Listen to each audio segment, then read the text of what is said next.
ഞാൻ പറഞ്ഞില്ലേ, ഈ കേട്ടുകേൾവിയുടെ പിന്നാലെ പോയിട്ട് നിങ്ങൾക്കുണ്ടായ അനുഭവം ഉണ്ടല്ലോ.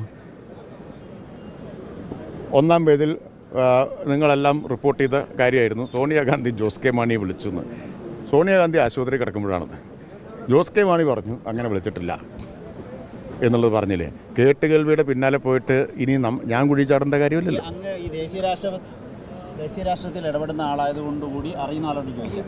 സാധാരണഗതിയിൽ ബീഹാറിലും മറ്റ് BJP ഭരിക്കുന്ന സംസ്ഥാനങ്ങളിലും കാണിച്ചു വരുന്ന കീഴ്വഴക്കമാണ് ഈ തെരഞ്ഞെടുപ്പ് വാഗ്ദാനങ്ങൾ, പ്രഖ്യാപനങ്ങൾ എന്നുള്ളത്.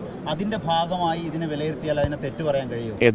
ഈ ഇപ്പോൾ പ്രഖ്യാപിക്കുന്ന പദ്ധതികൾ, കണക്ട് ടു വർക്കാവട്ടെ, ഇപ്പോൾ പ്രഖ്യാപിച്ച സ്ത്രീ സുരക്ഷ പദ്ധതി പ്രഖ്യാപിക്കേണ്ട എന്നല്ല, പക്ഷേ തെരഞ്ഞെടുപ്പ് അടുത്തിരിക്കെ 2-3 മാസങ്ങൾക്ക് മുൻപ് പ്രഖ്യാപിക്കുന്നത് BJP ചെയ്യുന്നതിൻ്റെ തനിയാവർത്തനമല്ലേ, തെരഞ്ഞെടുപ്പ് പ്രഖ്യാപനമല്ലേ? കുറച്ച് വിഷമമുണ്ട് അല്ലേ? ഞാൻ പറഞ്ഞ ഈ ചോദ്യം ചോദിച്ചത് വളരെ നന്നായി. ഈ ചോദ്യം കേരളത്തിലെ മുഴുവൻ ആളുകളും ഒന്ന് കേൾക്കണം എന്നാണ് ഞാൻ ആഗ്രഹിക്കുന്നത്. ഞങ്ങൾ വാഗ്ദാനം പാലിക്കുന്നത് കുറ്റം അല്ല, വാഗ്ദാനം പാലിക്കുന്നത് കുറ്റം, വാഗ്ദാനം പാലിച്ചില്ലെങ്കിൽ അത് കുറ്റം. പക്ഷെ ആ കുറ്റം കണ്ടെത്താൻ കഴിയാത്തതുകൊണ്ട് അതാണ് നേരത്തെ പറഞ്ഞത്. ഇടതുപക്ഷം വീണ്ടും വന്നാലുള്ള ഒരു പ്രശ്നം ഇതാണ് ഈ പറഞ്ഞ ഈ ചോദ്യമാണ് പ്രശ്നം. ഞാൻ പറയാം, നോക്കൂ ഇടതുപക്ഷം വീണ്ടും വന്നാലുള്ള ഒരു പ്രശ്നം നിങ്ങളുടെ പ്രശ്നമാണ്. ഇവർ ഈ പറയുന്ന വാഗ്ദാനമൊക്കെ ഇങ്ങ് പാലിച്ചു കളയും. അതാണ് നിങ്ങളെ അലട്ടുന്ന ഒരു പ്രശ്നം. ഞങ്ങൾ വാഗ്ദാനം കൊടുക്കുകയല്ല, കൊടുത്ത വാഗ്ദാനം പാലിക്കുകയാണ് ചെയ്യുന്നത്. ഇനിയാവാം ചോദ്യം ആവാം. ഇങ്ങനെയുള്ള ചോദ്യങ്ങൾക്ക് സ്വാഗതം പ്രത്യേകം. കാരണം ഞാൻ ഉത്തരം പറയുന്നതിനേക്കാൾ നല്ലതാണ് ഇത്തരം ചോദ്യങ്ങൾ.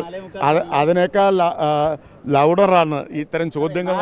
കൊല്ലം എന്തുകൊണ്ട് അത് ചെയ്യാതെ ആണോ? അത് ഞാൻ പറഞ്ഞുതരാം. അതാണ് ചോദ്യം. അതിപ്പോൾ പറഞ്ഞുതരാം. ഈ 4.25 കൊല്ലം കേരളത്തെ സാമ്പത്തികമായിട്ട് വരിഞ്ഞു മുറുക്കുകയും 1 ലക്ഷം കോടിയിലധികം രൂപ വെട്ടിച്ചുരുക്കുകയും ചെയ്തിട്ടും സർക്കാർ വാഗ്ദാനം പാലിച്ചു എന്നതാണ് ഇതിലെ വാർത്ത. മനസ്സിലായോ? അതാണ് ഇതിൻ്റെ പ്രത്യേകത. ഇവിടെ ഇപ്പോൾ നിങ്ങൾ ഏറ്റവും ഒടുവിൽ, നിങ്ങൾക്കിതൊന്നും പ്രശ്നമല്ല, ഏറ്റവും ഒടുവിൽ നെല്ലിന് പ്രോത്സാഹന ബോണസ് കൊടുക്കരുതെന്നാണ് കേന്ദ്രം പറയുന്നത്. നിങ്ങൾ ആർക്കെതിരെ വാർത്ത കൊടുക്കും? സംസ്ഥാന സർക്കാരിനെതിരെ വാർത്ത കൊടുക്കും. ആശയുടെ കാര്യത്തിൽ ഉണ്ടായതുപോലെ തന്നെയാണ്. നിങ്ങൾ ആരെങ്കിലും കേന്ദ്ര സർക്കാർ ചില്ലിക്കാശ് കൂട്ടാത്തത് അന്യായമായി പോയി എന്ന് ആരെങ്കിലും എഡിറ്റോറിയൽ എഴുതിയോ?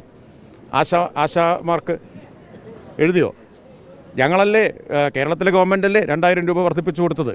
അപ്പോൾ 5 കൊല്ലം ഒരു ഗവൺമെൻറ്റിനെ വരിഞ്ഞു മുറുക്കിയിട്ട് മുണ്ടക്കൈ ചൂരൽമലയിലെ ദുരന്തബാധിതർക്ക് പോലും സഹായം കൊടുക്കാതിരുന്നിട്ട് എന്നിട്ടും ഞങ്ങൾ കൊടുത്ത വാഗ്ദാനം പാലിക്കുന്നു.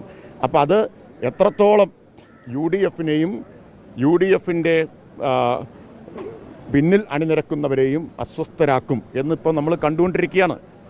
ഇവർ ആരെങ്കിലും വിചാരിച്ചിട്ടുണ്ടോ സ്ത്രീ സുരക്ഷാ പദ്ധതി പ്രകടന പത്രികയിൽ പറഞ്ഞപ്പോൾ നടപ്പാക്കുമെന്ന് പ്രതീക്ഷിച്ചിട്ടുണ്ടോ? നടപ്പായില്ലേ? അസാധ്യമെന്ന് കരുതിയതെല്ലാം സാധ്യമാക്കുന്നൊരു ഗവൺമെൻറ്റാണ്. ഇടതുപക്ഷ രാഷ്ട്രീയം എന്ന് പറഞ്ഞാലേ സാധാരണ രാഷ്ട്രീയത്തെപ്പറ്റി പറയുന്നുണ്ട് സാധ്യതകളുടെ കലയാണ്, അല്ല അസാധ്യമാക്കുന്നതിനെ സാധ്യമാക്കുന്നതിൻ്റെ കലയാണ്.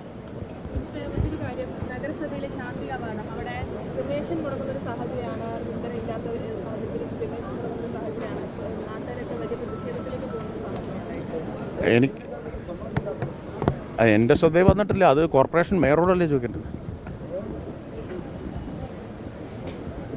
ഞങ്ങളുടെ മേയർ ആയിരുന്നെങ്കിലുള്ള സ്ഥിതി എന്താകുമായിരുന്നു?